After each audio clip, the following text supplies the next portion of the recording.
हाय लोगोफोर, नोंथांमोननि गेजेराव दिनै मोनसे शायरी भिडिअ लानानै फैदों।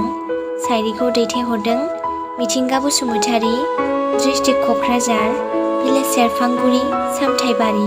दानिया फैदो बिथां हरनाय शायरीखौ खोनासंलांदिनि।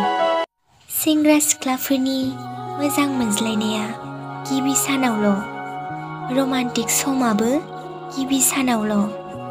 जुदि थार गोसोजों मोजां मोनदोंब्ला थार गोसोजोंनो मोजां मोनलायबाय था। गावस्रालायनानै दसेनो बिजों दसेनो बैजों गोसो दा होलाय।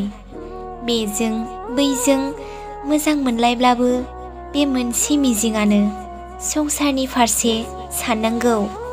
जेब्ला जुलि जागोन अब्लासो मोनथिगोन मोजां मोननाया मा जिराद।